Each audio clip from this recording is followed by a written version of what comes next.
Hey, how's it going, YouTube? It's TAG97 again. Hoping everybody's enjoying their quarantine, staying in the house. I'm surely not. I'm going crazy, especially the fact that I can't get a haircut. So today, we're going over the COVID AR10 from Amyntor Tactical Solutions. Also, guys, do not forget I have an Instagram, which you can go to the description down below. Find the links, click on it, hit that follow button, and then there you go. You're linked in, and you can also message me directly. And also, if you can do me a solid and follow Amyntor Tactical, or better known as Skip, because he's my business partner. He's the one that lended us the Firearm for today, and I hope you hit that follow button and support him so he may lend us other firearms for the future. And I'm not sure if you guys know, but I started a Patreon, which you could find in the description, and then go to links and you'll see my Patreon. You should check it out, by the way. Alright, so let's talk about the specifications of this AR10 in particular. So let me get my reading glasses. Alright. Well, we can tell right away it's green, and it's a AR platform. And yeah, it's an AR. So we see that. Well, you're kidding. You guys already know me. I'm not about that. Let's go on to the real specs. So Amyntor Tactical Solutions COVID AR10 is a 29.5 inch overall length. This is an arm brace, not a stock, so if you're asking what is that, it's an arm brace, as you can clearly see.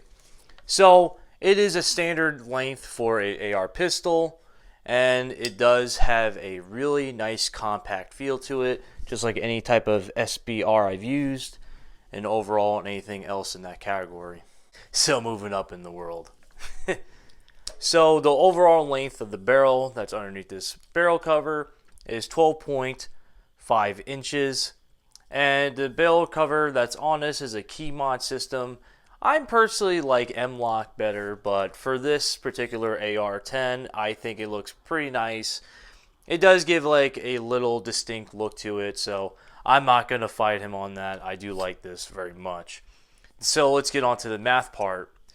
What is the twist rate? For this 308 is a 1.10 twist rate per inch, which recommendation is that you use 150 grain or higher. Now, you can use 150 grain for target practice and anything else that you want to use for cheaper ammo or whatever is available to you. Now, if you want the best precision, accuracy, and performance-wise, use higher than 150. I heard people saying 160 and above and stuff like that, but you can use 150. I was getting some nice accurate shots just with a basic zero, nothing fancy. I just shot it real quick, sighted it in, and I was able to get some pretty decent groupings just with a fast zero. So overall, what I did notice that AR-10s have a very, very strong accuracy, and I can't complain with that. And this is a very high performance grade barrel. Okay, I'm going to say a quick disclaimer. I don't want you guys arguing in the comment section over this, which one is better. I'm not trying to start fights. But if you guys want to dish it out and explain which one's better, go ahead. I can't stop you. So, I'm going over the size comparison, nothing really more in detail. But I'm showing you the differences between 5.56, 223 too, if you use that caliber, and 308. So, right here in this hand, I have a 5.56 62 grain green tip, which is the military standard, and then you have a standard 308 round. So as you can see, there is a pretty big comparison compared to a 308 and a 5.56 round, and just the projectile itself is just massive. So stopping power is definitely going to be something that you would be looking into. This is a good hunting round. So is this, but mainly for smaller gain. You can shoot deer with this, but if you wanted to go down in probably 1 or 2 shots, this is probably going to be your best bet. And would not recommend this for hog hunting. Not the best round. Since we are talking about comparison with a 5.56 to a 308, let's talk about the magazine while we're on the same subject basically. So this is a 7.62 by 51 mag, which 308 fits in. Now if you're saying, oh, can you shoot 7.62 by 51 in this? No. So it's like the same comparison. Let's just say 50 Baywood, 300 Blackout, and 223 fits in a 5.56 M4 and AR mag style platform, and so you cannot shoot a 7.62 by 51 out of this. Now, most standard magazines for AR-10 are either a 10, through 25 round. Now you can maybe find a higher capacity, but let's talk about this.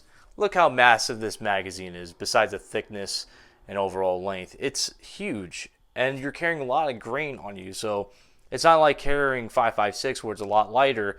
You're carrying a pretty big rifle caliber, and it's heavy. You probably carry maybe like 6 mags, and you're already got enough weight on you without even your kit. So I like to run light and not too heavy. So that's not something I would want to have on me, having that many mags.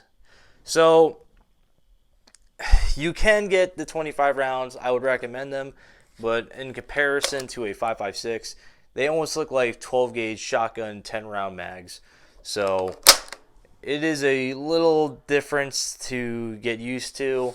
I'm just so used to that small M4 mag where you just throw it out. This is a big beast.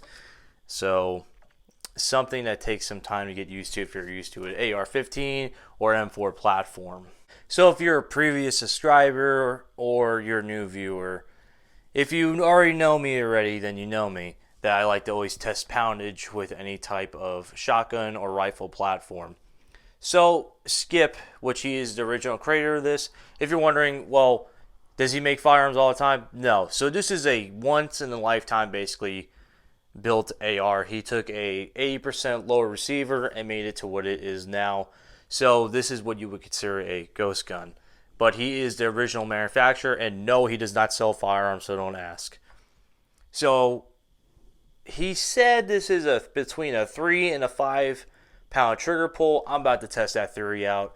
For all you safety nuts out there that freak out over any little thing I do, even when I do something so safe, you still freak out somehow. So empty mag, I'm just going to throw it to the side anyway. I'm going to chamber it. Always do 3 to make sure it's safe. I'm going to now select the fire switch to fire. I'm going to pull down and give an estimated weight. So here we go. We got 1, 2, 3, 4, and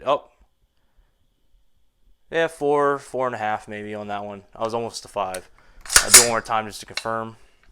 So here we go. We got 1, 2, 3, 4. Okay.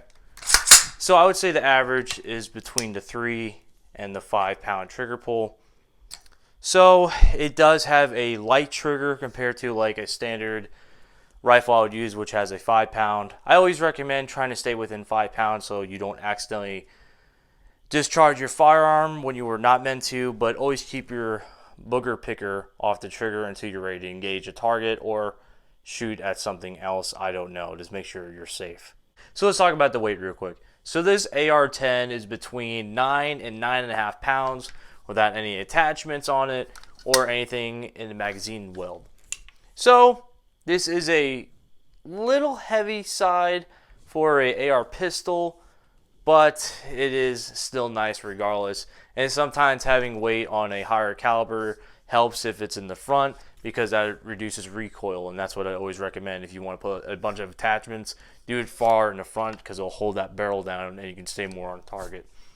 So I'm used to weight and it does not bother me, but if you want something lighter, this is probably not something you would want to go with. But it is really nice and I do like that.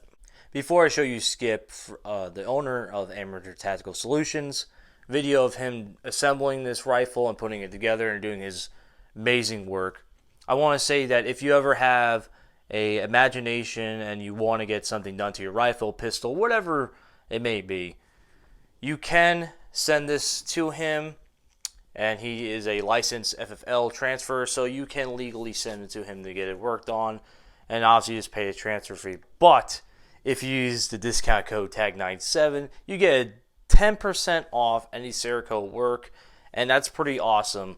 Just make sure you tell them TAG97 sent you, or just say TAG97, and you will get that 10% off, I promise. So, is this something cool to get done? Oh, absolutely. You get something custom made like this, you can definitely show up to the range and people will get talking. So this is definitely a talkative piece. Now keep in mind that it is always, possible to scratch your firearm if you abuse it, if you throw it, across and break it and stuff like that. But overall, Cerakote paint jobs are really scratch resistant, so I would highly recommend that. Alright, so I'm going to show you a clip real quick of Skip putting it together, and then we're going to get on to more subjects about me talking about the firearm.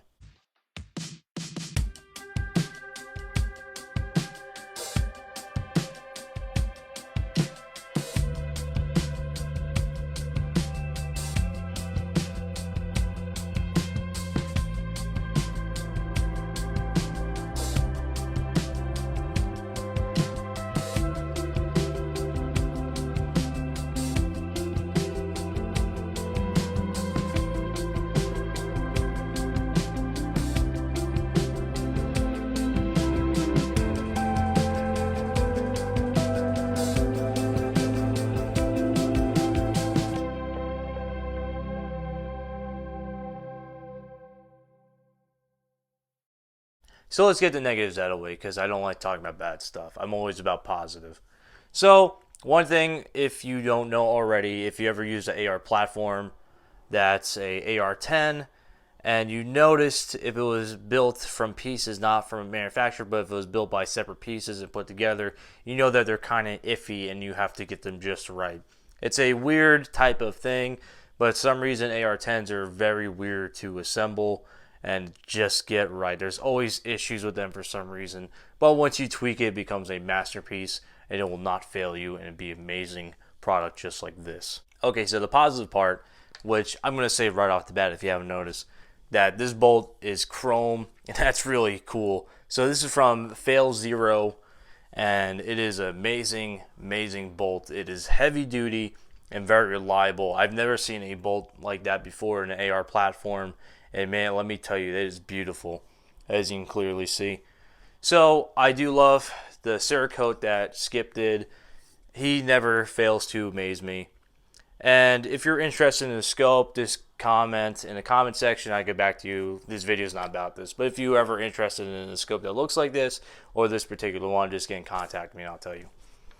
But using these two together were pretty nice. So overall, I do like AR10s, and this one in particular from Skip, or better known as Amyntor Tactical Solutions. This was an excellent firearm to shoot. Now everybody's favorite subject on this video, this shooting compilation. I know you guys have been dying to see it, of course. I've been hearing people contact me, what is the next video? Well, here it is, you're about to see it. If you did skip to this part, please, please, please, please, please, make sure you like and subscribe, and I got no other issues. But here you go. It took a while to get this just right, but I hope you enjoy the video.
So one thing I'm going to say about me shooting it, the concussion of this AR alone was extremely high. My cameraman was dealing with some heavy concussions. That's why the camera was shaking a little bit. Even with our extension arm and everything else, it shook everything. So sometimes the little angles were like vibrating heavily, and especially the gas coming back in my face. I was not wearing any eye pro, so I kept getting like dust in my face and everything else, so that was not fun. I should have wore eye pro, but I'm on a baby, I'll live. So overall, this was an awesome firearm shoot. Thank you so much, Skip, for letting me shoot it. If you're ever interested, guys, don't forget to hit up Skip. He'll do some custom Cerakoting jobs for you. And if you have any questions, just write down in the comment section. I got nothing else for you. Enjoy your stay at home, and you be safe, all right? And stay healthy. I love you guys. I'll see you next time. Thank you.